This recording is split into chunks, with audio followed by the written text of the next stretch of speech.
know that the fight that this country has been waging since its inception is for the central bankers not to take over the country. And that's why people like Andrew Jackson were elected. And that's why people revere people like Thomas Jefferson and others.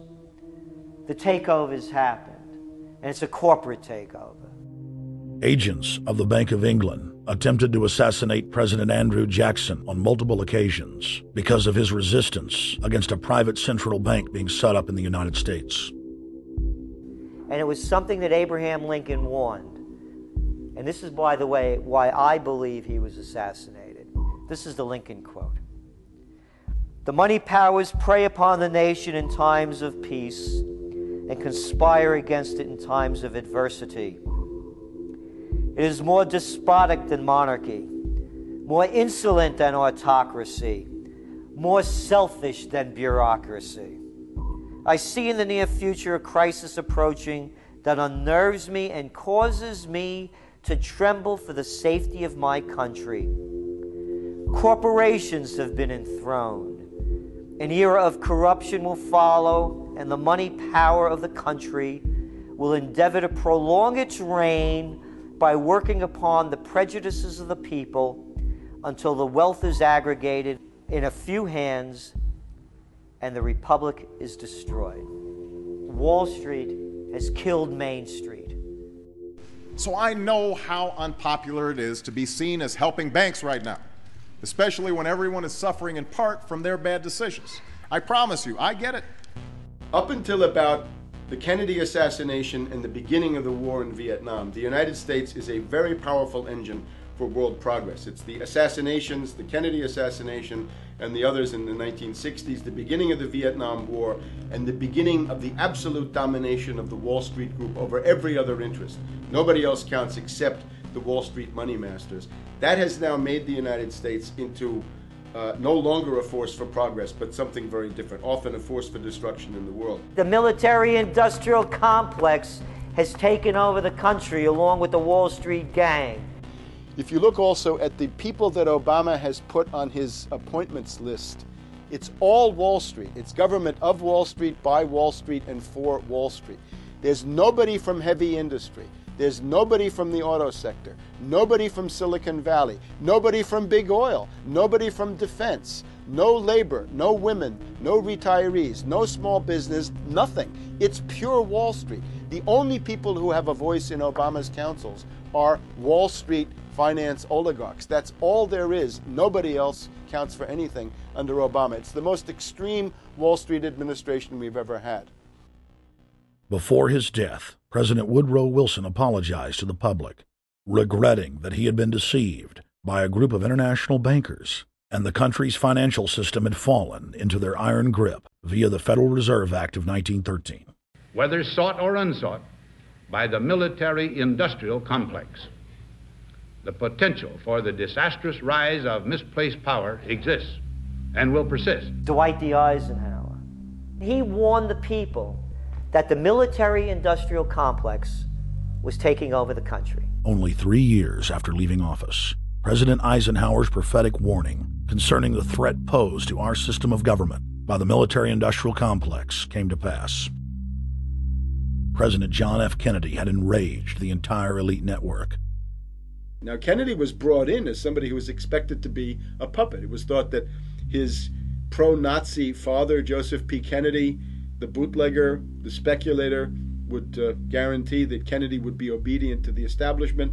They thought that Kennedy was a sex maniac who could be manipulated through all of this, but it turned out that through his personal suffering, Kennedy had discovered a personal sense of himself which went beyond just being a puppet, and he began to think about things like economic recovery, world peace, having a space program, making deals with the Soviets, cutting the Federal Reserve down to size, and a whole series of other things. Executive Order number 11110, signed by President Kennedy, began the process of abolishing the private Federal Reserve. Kennedy was also pushing for real civil rights reform and had begun the process of pulling the troops out of Vietnam.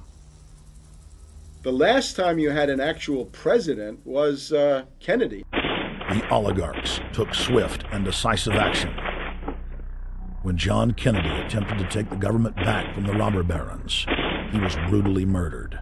The message to future U.S. presidents and leaders across the world was clear: do as you're told or die. John Fitzgerald Kennedy was the last true president of the United States. And until the globalists are removed from power, we will never have another real one. The other thing about the American presidency you've got to remember is that this is a puppet post. It's automatically going to be a puppet post. The idea that Obama is somebody who's going to come in and exercise real authority when he's obviously been chosen and given everything that he's got by these financiers. Presidents are now little more than corporate pitchmen who take all the political heat, while the controllers remain in the shadows, safe from public scrutiny. Hip-hop icon KRS-One is not just known for selling millions of albums. He has led a tireless crusade against youth violence and has been a strong voice for human rights. If they controlled it before, what makes you think they're not controlling it now? The country was on a verge of revolution. They threw a black man up. Now we like this. They give him the money, they give him the bundling, they give him vote fraud, they give him the media whores, they give him goons. They even have elected officials making threats to put people in jail if they criticize Obama in public. All of this is the mark of a puppet. And that means that he is a puppet, actually more of a puppet than anybody else, more of a puppet than Mrs. Clinton would have been, even more of a puppet than McCain. He's the maximum puppet that we've had, certainly since Jimmy Carter. They put a black face on the New World Order, and now we all happy. KRS ain't buying it. In the real executive power structure, the president serves the military-industrial complex. It's self-owned by the international bankers. If there's a revolution, the population just throws out the prime minister or president. The elite stays in power because the public is never aware of who the real enemy is. In Evian, France in 1991, standing before the Bilderberg Group, the apex of the world government power structure, David Rockefeller defined the New World Order as a system of world government serving the international banking elite. For decades, the banker-owned media would attack anyone who dared to warn the public that a dictatorial world government was being constructed right under their nose, and that national sovereignty was being deliberately destroyed.